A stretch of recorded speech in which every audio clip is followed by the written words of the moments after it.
Ben Lesser was born in 1928 in Krakow, Poland. Before the Second World War, a younger Lesser spent summers with his mother's family in Munkacs, which is now Hungary. For years, his father Lazar Lesser had a successful chocolate factory and a wine and fruit syrup factory. Lesser's father made animal-shaped chocolate wafer cookies much like Kit Kats, one of the first to do so. Lesser recalls that his mother, named Shari Segal Lesser, was a sweet woman, a lovely woman, highly educated and also very nicely dressed all the time.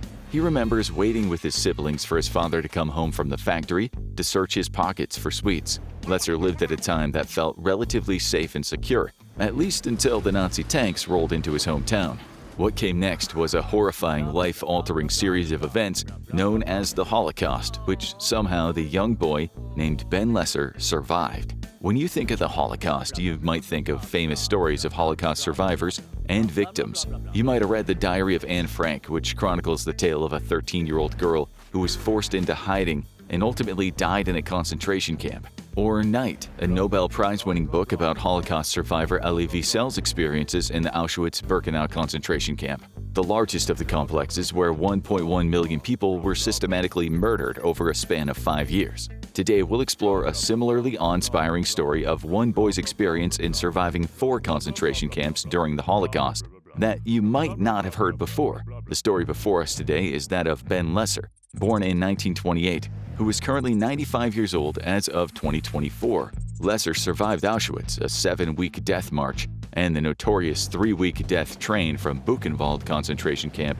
to Dachau concentration camp. How did a young boy endure so much and live to tell the tale? We'll explore this and more in our retelling of his story. First, let's back it up a little bit. We know that the Holocaust was a state-sponsored genocide that led to the deaths of millions of Jews and others who dissented against Nazi Germany. But how did we get there? What actually led to such a violent and devastating state campaign? Adolf Hitler's rule over Nazi Germany came after a long history of anti-Semitism that long predated the 1930s and 40s. The term anti-Semitism dates back to the 1870s, but as far back as the ancient world, there are reports of anti-Jewish sentiments. For one, Roman authorities destroyed the Jewish temple in Jerusalem centuries prior to the Holocaust, forcing the Jews to leave. Though religious tolerance became more common during the Enlightenment period of the 17th and 18th centuries, the governmental leaders like Napoleon Bonaparte ended long-standing restrictions on Jews during the 19th century. Racial bias toward Jewish people endured far longer. So, it's clear that racially and religiously motivated anti-Semitism has existed for centuries, long before the Holocaust took place. Lesser was just 13 years old when he had to hide between 2 buildings in a Bochnia ghetto during a Nazi raid. He heard the sounds of machine guns shooting, horrified screams, and dogs tearing people apart. He lived to tell the tale, but his parents did not survive the mission to escape to Budapest. How did Lesser come to be in this situation, and why did people go along with the Holocaust, such a terrible, devastating regime? Let's take a look and see. In Nazi Germany during Hitler's reign, many Germans were contemplating questions of race, authority, and loyalty after the war, and many accepted the basic premises of the regime, like isolating German Jews. Most Germans had a vague idea of what the goals of the Holocaust were. However, the majority did not endorse the mass murder of the Jews. Very few understood the full extent of the Nazis' final solution. The opacity around the full extent of what was actually happening is at least part of why many people did not challenge the oppressive Nazi regime. Intimidation was also used to enforce Nazi social and cultural norms. If Germans entered Jewish stores or were friendly toward Jewish people, they would be harassed by the Nazis. At the same time, the prevalent discontent with existing social order and the charismatic leadership of the Nazis are cited as other reasons that many German people were complicit in the horrific Nazi regime. According to Lesser, Hitler and the Nazis began their anti-Semitic campaign slowly. First, they began burning Jewish books. No one batted an eye. Then they began burning down synagogues, and the world remained silent. Eventually, they began to burn people, and still, there was not a peep. Jews suffered not only the atrocities of the Holocaust, but the silence of people worldwide who knew what the Germans were doing and said nothing. But if more world leaders and people worldwide had objected strongly at the time of the Holocaust, it is likely that many of the 6 million Jews murdered by the Nazis in Germany may have survived. Ben remembers when the Nazis reached his hometown in Poland. One day in September, he felt his home shake And when he ran to his window, he saw tanks and half-tracks on the streets. He saw soldiers holding rifles coming out every few feet. While many Germans did not agree with the extreme Nazi belief that the Jews were a source of racial pollution in Germany, a lot of people did participate in varying degrees of Jewish persecution. Members of sports teams, book groups, and other social groups excluded Jews. Not only that, but teenagers in schools and universities began harassing Jewish classmates as well. Germans became more involved and complicit in the social persecution of the Jews as they acquired Jewish-owned businesses, homes, and belongings being sold at bargain prices. The reduced business competition benefited Germans financially. Many people didn't play an active role in the exclusion of Jews, but passively accepted such exclusion in the workplace, socially, at schools, and in communities. Looking back, the acceptance of the Holocaust within Nazi Germany is horrific, but the courage needed to stand up to such an oppressive and powerful regime is immense. Now that we got a sense of the context of the Holocaust in Nazi Germany, let's get to the questions we've all been wondering about. How did a young boy survive 4 of the most horrific and infamous concentration camps during the Holocaust? What was it about Ben Lesser that allowed him to survive? Benjamin Lesser's dance with fate began when the Nazis invaded Poland when Lesser was just 10 years old.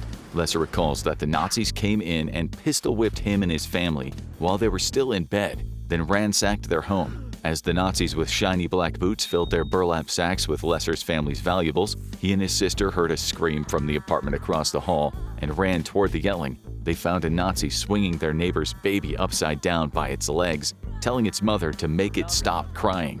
The parents were screaming, "My baby, my baby," as the Nazis smirked and slammed the baby's head forcefully into the doorframe, killing it instantly. As horrifying as this story is, a young Ben Lesser witnessed the tragedy firsthand, exemplifying the Nazis' ruthlessness, terror, and disregard for human life. In Lesser's community, curfews were set for the Jews, and resources became very strained. If anyone disobeyed the curfews and regulations set, the Nazis would shoot them.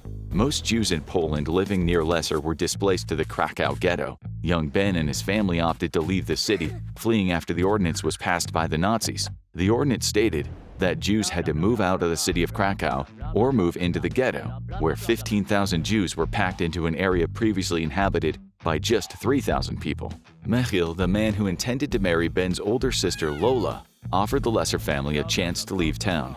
The family left town and avoided what would have been certain death in the Krakow ghetto. On the way out of Krakow, a group of Nazis ordered Ben's family to surrender their Jewish books because these books were considered to serve as the foundation of Judaism. Ben's father had hidden all their money in one of the books that the Nazis took, so the family arrived in Niepołomice with no money. The family lived in one room of a small, poorly built 2-bedroom house. With a large stone baking oven in the house and a housewarming gift of salt and flour, Ben's father made money for the family by making pretzels that he sold in the community. Ben stayed in Niepołomice for 2 years, during which time Ben's siblings Moisha and Lola both married and moved out.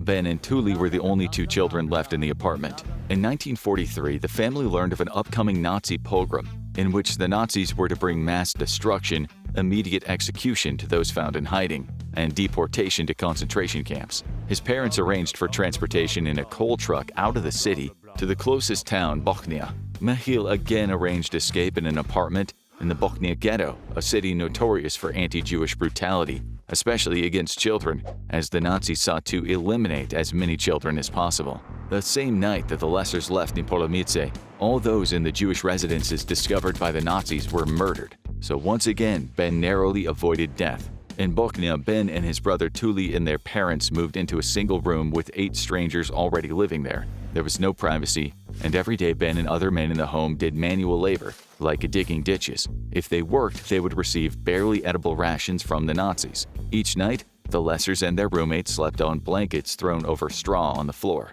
a routine for 14-year-old Ben. One day, however, the Lessers were told to hide because there was another pogrom nearby. Ben and the other 11 occupants of the room hid behind a large armoire. There was space behind a secret back panel of the cabinet closed off by the outside. They all squeezed into the space and went undiscovered all night long, while Nazi soldiers and fierce dogs checked buildings and houses. The next morning, the survivors saw corpses and body parts throughout the streets, and instead of mourning or properly burying their neighbors, they were forced to pile the bodies up before the Nazis set them on fire. Eventually, the Lessers were able to move into an apartment outside of the Bochnian ghetto with Hungarian citizenship cards that Lola got for the family. Lola's husband Mekkel arranged a plan for the family to escape to Hungary by bribing a coal truck driver to add a false bottom to his truck to smuggle them out in small groups. Lola and Mekkel volunteered to test the system, a potentially fatal mission. Ben knew he might never see his sister again. The next day, the driver returned to confirm they had made it through safely. Because they were a family of 7, the children went first, with his parents to follow. When he hugged his parents goodbye, Ben probably didn't realize that he would never see his parents again. On his way out of Krakow, Lesser hid under the chassis of a double-decker coal truck with his 7-year-old brother named Tuli and 8 other people to escape. Nazi soldiers were hitchhiking over the top of the truck without knowing Lesser and the others were stowed beneath. Eventually, Ben and Tuli made it to Munkac, where they were reunited with their uncle Herschel. But after months of waiting, they learned that their parents and older brother Moisha had died. Someone called the Gestapo, and his parents did not survive. It turned out to be the first of many times that Lesser narrowly escaped death and temporarily was safe in Hungary in 1943. For 2 whole years, Lesser and his family were on the run and in hiding before they were captured and sent to Auschwitz, the last time he saw most of his relatives alive. In 1944, the Nazis invaded Hungary, so at age 15, Ben and 2 of his siblings were shoved into a cattle car and sent to Auschwitz-Birkenau, perhaps the most infamous German concentration camp. For 3 days, Ben and 80 others were subjected to inhumane horrors, including being so cramped that not everyone could sit down at once. And there was no food or water other than what was brought with them. The only sanitary facility were 2 buckets that very quickly overflowed, splashing people and the floors with bodily excretion. Sickness spread very quickly in the boxcar. When they left the car, Ben, his uncle and cousin, all strong young men, were sent to the right to work, while his aunt, his sister Goldie, and his brother Tuli were sent to the left to be killed. Lesser never saw them again, as they were subjected to the gas chambers at the concentration camp. Ben only realized that his siblings had been sent to gas chambers when a guard gleefully explained that the ash falling from the sky was made up of the bodies of his loved ones, and those all deemed unfit for work.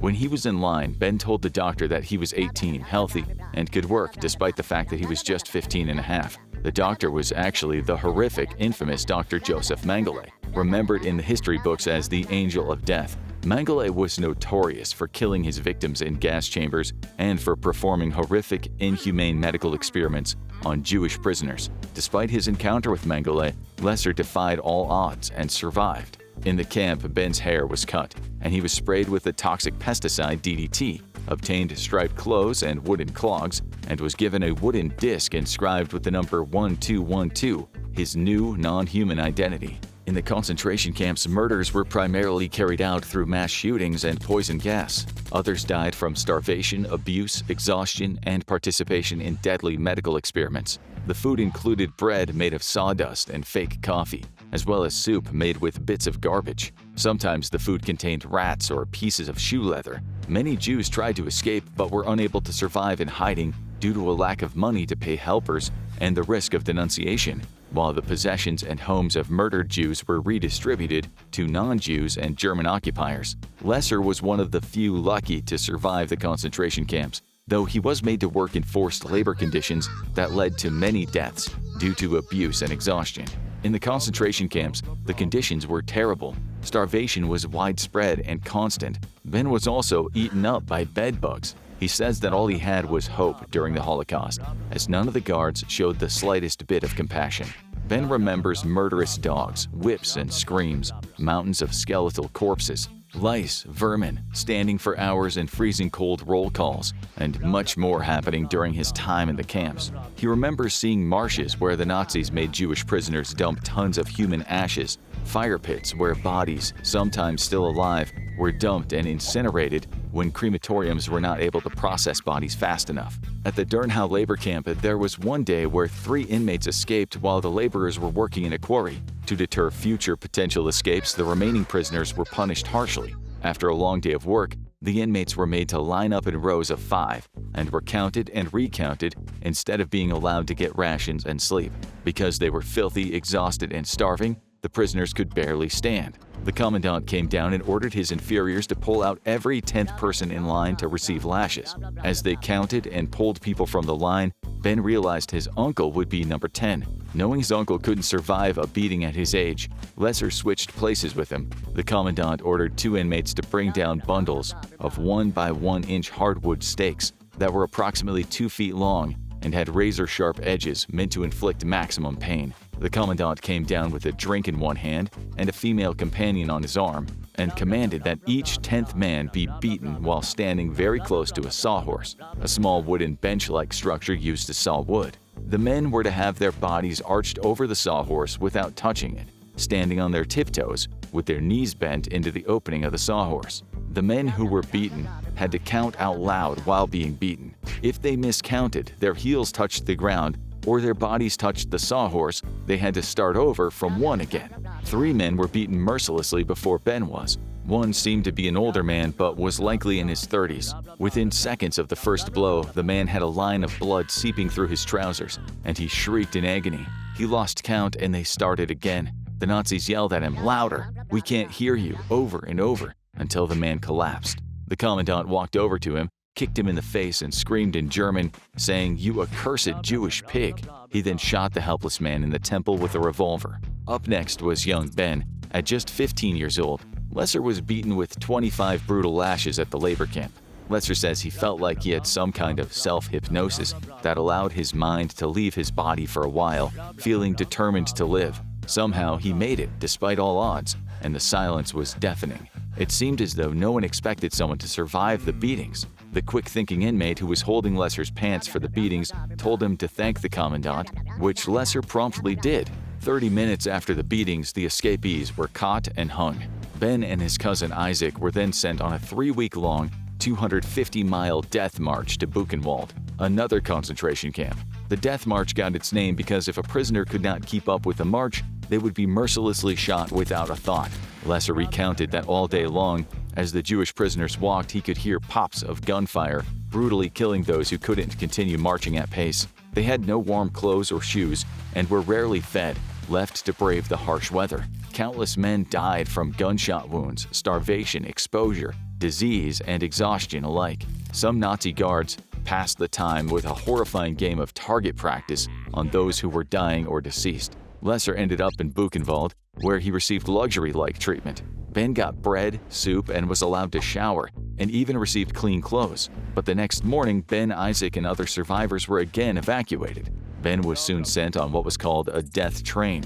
The train went from Buchenwald to Dachau. Lesser was one of the 18 people who survived, though 3,000 were originally on the death train. In March 1945, Ben and his cousin Isaac were transported in dirty cattle cars with many other Jewish prisoners as part of the death train.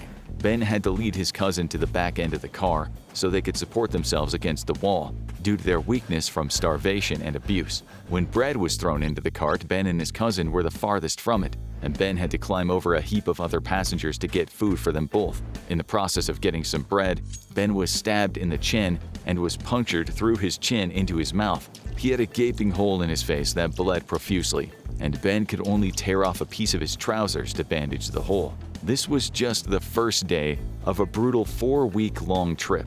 After that first day, the prisoners were given no more food for the rest of the trip, and water was refilled only occasionally. Ben and Isaac survived each day with a tactical rationing of the bread. They ate just a tiny piece of bread every day, not daring to eat more, as the people who had eaten 2 or 3 loaves of bread at the start were so dehydrated they could not digest the bread and then died. Many others died of starvation or were killed by cannibalism. Ben and Isaac were surrounded by more and more decomposing bodies every day. Yet Ben's chin wound somehow, perhaps miraculously, did not get infected, despite the filthy conditions of the trains. On April 26, 1945, Isaac and Ben arrived at the Dachau concentration camp. The few people still alive were shown no mercy and were ordered immediately to enter the camp. Ben and Isaac were mere skeletons at the time, barely alive and facing a mountain of skeletal corpses stacked around the entrance of the camp. Apparently, the only reason Lesser and his cousin were not immediately incinerated was due to a coal shortage at the Dachau camp. Just 3 days after arriving at Dachau, Ben was finally freed when Americans liberated those imprisoned in concentration camps in 1945. He was considered a displaced person without a family or a home to return to. Ben remembers how people were on their hands and knees kissing the boots of the American GIs, overjoyed at being freed. Only Ben and his older sister Lola survived the Holocaust out of his family of 7. When Ben survived the Dachau liberation, he actually collapsed into a priest's arms. The attendants at a medical tent gave him an IV with nutrients while he laid on a cot with a blanket. He remembers hearing the priest tell him to remember to be proud of your religion. From the way your people have suffered, you've paid such a high price for being Jewish. Don't ever abandon your noble religion. Hearing those words from a Catholic priest changed his view of Gentiles. Ben says he realized then that every religious and ethnic group has righteous people, and that despite our differences, we share a common humanity. When Lesser and the other Jews were liberated, Lesser was about 65 pounds. He's described his condition as skin and bones, a literal skeleton. He was handed a can of Spam by Americans, and he and his cousin made the mistake of eating it. They both came down with a horrible case of dysentery, and his cousin ended up dying that night in Ben's arms. Ben recalls holding Isaac close and speaking softly to him, telling him that they were finally free and that they would have lives again and they would be reunited with their families soon. Ben forced himself to speak stronger as he felt Isaac growing weaker, holding him in his arms all night long. Ben thought that maybe his cousin had been trying to watch out for him, feeling free to die only once he knew Ben would live. As a young boy, Lesser's only sense of identity was tied to the number he was assigned in a concentration camp, 41212. Lesser describes his experiences as hell on earth. Ben's coma lasted over 2 months, and he was nursed back to health at a monastery. In April 1945, however, 17-year-old Ben Lesser woke up from a coma in a monastery in Bavaria, Germany, to a different world. Next to him was another Polish Jew named Moshe Opatowski, who had also lost his family. Moshe and Ben became close friends and planned to move together to Palestine. But when Ben learned that his sister had also survived the horrors of the war, he stayed with her in Germany and later migrated with her to the United States. Lola was pregnant at the time. Moshe and Ben parted ways. At the age of 90, Lesser sought to reconnect with his old friend after nearly 70 years, but unfortunately the two never reconnected again. However, Ben did have the chance to meet his dear friend's children. Ben stayed at St. Ottilian, the monastery, for several months as he regained his strength. One afternoon, Ben heard a group of other young Jews singing Hebrew songs and learned they were all orphans whose families were murdered by the Nazis. Ben joined this group and lived at Ma'epilim for 4 months. In 1947, at the age of 18, Ben and his sister Lola migrated together to the U.S. and started a new life for themselves. Ben lived briefly in Brooklyn, New York, where he attended a night school to learn English before settling down in Los Angeles, California.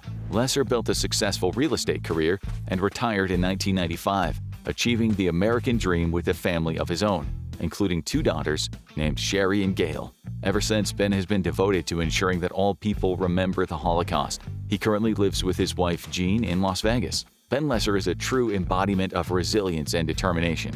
His survival and persistence throughout the devastating atrocities of the Holocaust are inspiring and unthinkable, to say the least. Lesser wrote a book about his experiences called Living a Life That Matters, From Nazi Nightmare to the American Dream. Lesser's also been awarded the Order of Merit Cross from the Federal Republic of Germany, one of the highest honors the country can award to an individual. Now check out what they didn't tell you about concentration camps, or watch this video instead.